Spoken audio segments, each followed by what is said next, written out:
j'ai pris conscience aussi qu'on est pareil dans tous les domaines. En tout cas, enfin, quand je dis on, mais enfin, je, je l'ai observé sur moi, mais je pense qu'on peut le transposer. Donc, par exemple, avec l'argent, on s'endette petit à petit. On dépense plus que ce qu'on gagne, au lieu de faire des économies chaque jour. Donc c'est juste un tout petit peu, mais finalement ça s'accumule. Au niveau du rangement, pareil, on accumule du bazar petit à petit, au lieu d'améliorer le rangement et l'organisation petit à petit. On laisse le logement se dégrader au lieu de l'entretenir et faire des améliorations régulièrement. On laisse les projets inachevés s'accumuler. On dépense en se disant que l'argent va arriver. On ne range pas de suite en se disant qu'on le fera plus tard. On se lance dans un nouveau projet en se disant qu'on aura le temps de le finir et de finir les autres. Temps, argent, gestion des projets, on agit pareil. J'ai vraiment pris conscience de ça. Et je me suis dit, je ne prends pas soin de mon argent, ni de mon temps, ni des objets que j'ai. Donc je ne prends pas soin de moi. Je me suis posé cette question. Et que ça me semble correspondre. Donc voyons maintenant ce qui va se passer si je prends soin de moi. Donc arrêtez de vouloir sauver le monde. Donc ça, vous allez voir si j'ai réussi ou si je suis en chemin, comment ça se passe avec les vidéos de 2019. Et donc en toute fin d'année, j'ai démarré un cahier de suivi et surtout d'anticipation financier simplifié entre guillemets, parce que ça fait déjà longtemps que, quelques années que j'essaye de noter ou faire des tableaux plus ou moins complexes et ultra précis sur toutes les dépenses, etc. Et je me suis rendu compte que j'avais du mal à... Je le faisais pendant 1 mois, 2 mois, mais j'arrivais jamais à le tenir.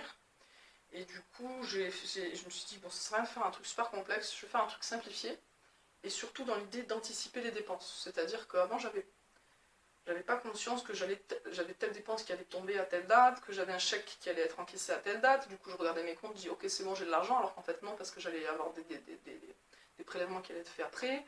J'avais vraiment pas conscience, j'anticipais pas vraiment assez mes dépenses. Du coup, c'est un cahier où vraiment, je me suis dit, avant chaque début de mois, quelques jours avant, je vais noter toutes les dépenses qui sont prévues et les dates pour vraiment anticiper. Et dès que je reçois les sous de la CAF, je vais les retirer et je vais les répartir et les mettre dans des enveloppes pour pas dépenser ce que je peux. Voilà, pour pas dépenser plus que ce que je ne dois. Voilà. Donc j'ai commencé ça en fin d'année de 2018. Donc au niveau de la garde des enfants, jusqu'à juin, c'était David qui avait la garde, et après, donc leur père, et après c'est moi qui ai eu la garde. J'étais très malade tout avril, et même après en mai, j'ai eu du mal à remonter mon énergie, j'étais vraiment pas bien. Burn-out et dépression, septembre à novembre. Voilà pour le niveau de l'énergie, comme je l'ai expliqué déjà précédemment. J'ai fait plus ou moins le yo-yo au niveau de l'énergie. J'ai dépensé beaucoup d'énergie à essayer de... Voilà, l'idée que, comme c'était le père des enfants qui avait la carte principale, l'idée c'était que j'arrive à développer le côté professionnel, arriver à gagner de l'argent. Ça a été très fatigant de... Voilà, j'ai essayé de démarrer des cours de danse, mais c'était compliqué. Il y en a un qui n'a pas marché. J'ai eu plusieurs pistes qui finalement n'ont pas débouché.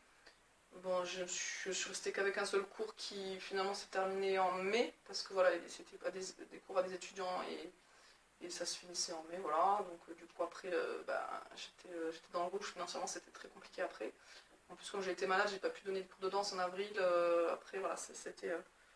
il y a eu des ponts aussi en mai, du coup voilà, c'était très compliqué.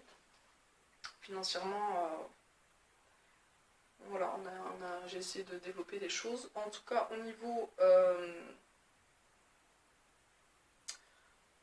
des actifs, ce que j'ai réussi à mettre en place, donc ça je suis contente mine de rien d'avoir mis ça en place. J'ai réussi à mettre en place la formation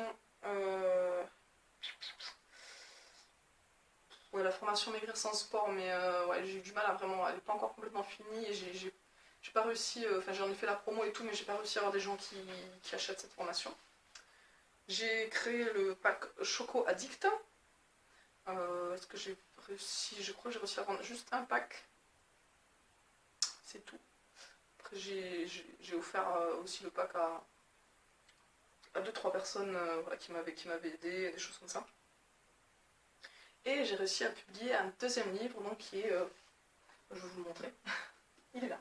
J'avais pas pensé le mettre de côté pour la vidéo, mais je viens de me rappeler qu'il était là.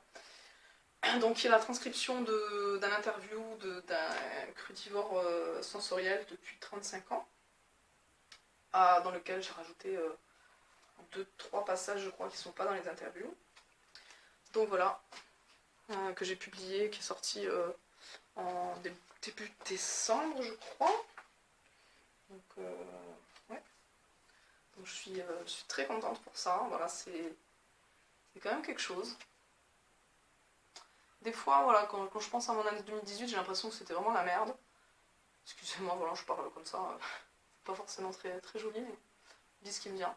Des fois, voilà, je suis un peu comme ça. Un peu cash. Je dis que c'était vraiment n'importe quoi, c'était un peu la merde, mais d'un autre côté, je me rends compte quand même qu'il y a des choses positives, très positives qui se sont passées. Notamment, voilà, me retrouver en couple avec quelqu'un de formidable. Et voilà, sortir ce livre, qui est mon deuxième livre du coup. Donc je suis très contente. Et donc voilà, pour clôturer sur ce bilan 2018, et maintenant je vais faire une vidéo pour mes objectifs de 2019. A bientôt, ciao ciao.